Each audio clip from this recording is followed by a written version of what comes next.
Magandang araw sa lahat. Ako si Maria Clara de los Santos y Alba. Ako ang nag-iisang anak ni Doña Tia Alba at Kapitan Tiago. Tinaguri ang pinakamagandang bituin at nag-iisang mutya ng San Diego. Ako ay may katangiang mahinhin, maganda, masunurin, mapagmahal at kilala bilang may kalinisang puri bilang isang babae.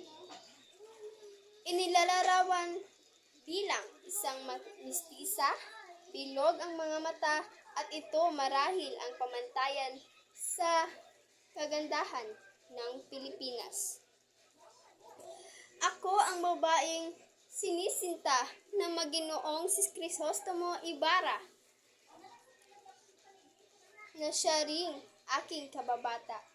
Siya rin ang aking tinatangi at kami ay tunay na nag-iibigan. Ako'y kilala sa lipunan, hinahangaan ng marami dahil sa taglay ng aking kagandahan at isang simbolo ng tunay na Pilipina. Lubos ang aking kasiyahan nang malaman kong babalik dito ang aking kasintahan na si Ibarra. Ngunit binabuti kong sa sarili ko na lang ang aking kasiyahan na ito. Paniguradong hahanapin agad ako ni Ibarra sa kanyang pagbalik. Sinangi, aking kaibigan, kung sakaling hahanapin ako sa iyo ni Ibarra, sabihin mo na lang na gusto ko nang putulin ang aming relasyon dahil sa matinding dahilan. Malapit na ang araw ng aking pagpapakasal, ngunit bakit ganito ang aking nararamdaman? Sa halip na kasiyahan ay kalungkutan ng aking nadarama.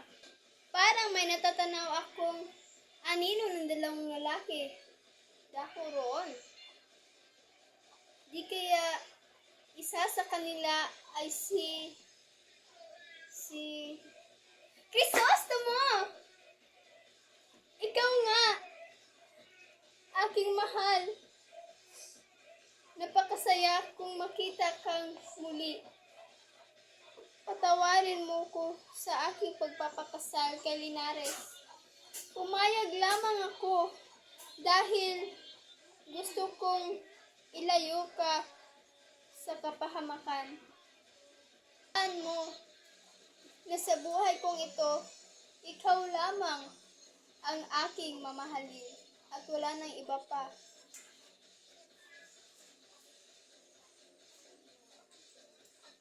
Matapos niya akong yakapin ng mahigpit, sa kanyang unti-unting paglayo, ay para bang unti-unting nadudurog ang aking puso.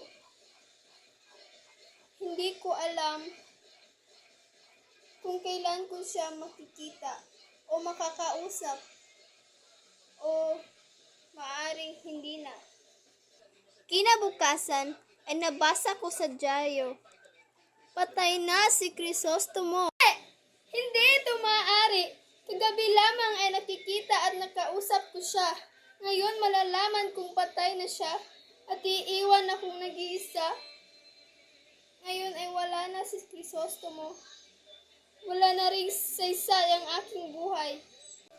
Ako'y isang simbolo ng dalagang Pilipina at ipinapahiwatig ko sa inyo na ang isang tunay na Pilipina nagmamahal ay handang magsakripisyo para sa kanyang minamahal. Ang isang tunay na Pilipina ay handang manindigan at siya ay handang ipaglaban ang kanyang tunay na nararamdaman. Ako po si Maria Clara de los Santos y Alba.